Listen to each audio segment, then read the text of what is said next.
to bet that you never knew that there's a region in South Carolina called the PD, because I didn't know for the majority of my life. But that's actually where we are today. And in this region, you can visit farms that create the ingredients for some of our favorite Southern dishes, visit small towns and discover true hidden gems, and there's plenty of opportunity for outdoor recreation. But the real gem of the PD is actually right here in Darlington, South Carolina. Darlington is home to the second oldest track on the NASCAR circuit.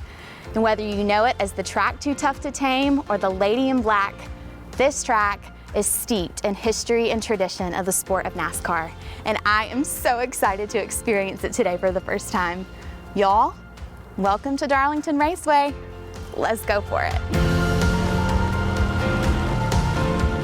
Y'all, this is Kerry Tharp. He is the president here at Darlington Raceway.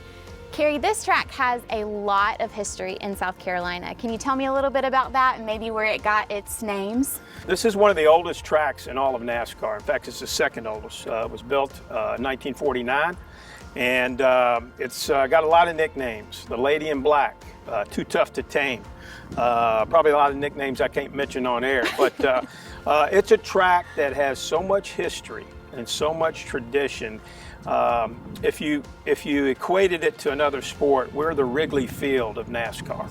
And there have been a lot of great champions that have come through here, a lot of great racing that's come through here, and we look forward to many, many more years. But when you think about history in NASCAR and tradition, you immediately think about Darlington Raceway.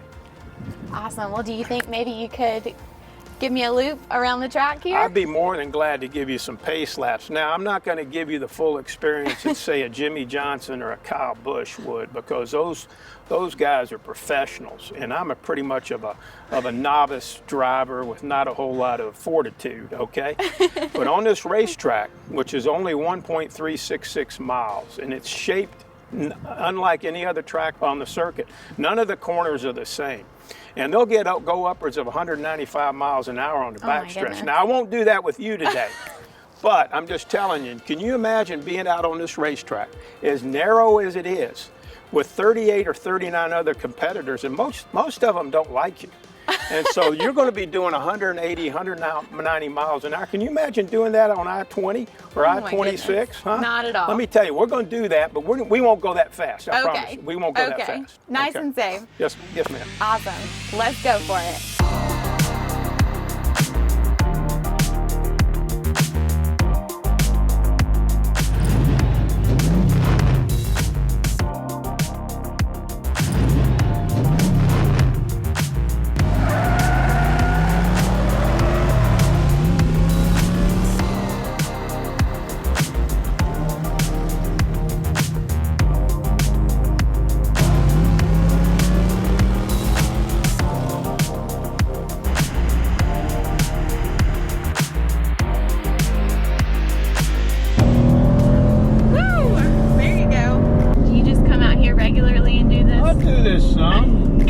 Release some stress.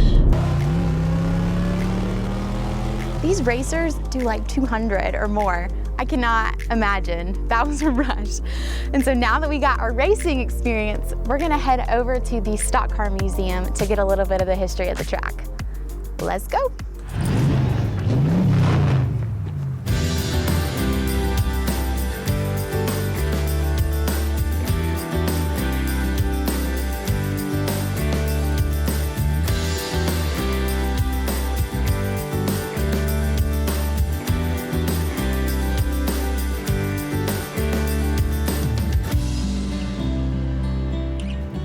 It's places like this that remind me why it's so important to venture out and change things up, because whether you come here for a race like the Southern 500 or come for one of their experiences or simply to tour the Stock Car Museum, you really get a sense for how special this place really is, the history that it holds, and you understand why people love this sport so much. So grab some friends, road trip to the PD, visit Darlington. Even if it's something you've never considered before, that's exactly why you should go for it.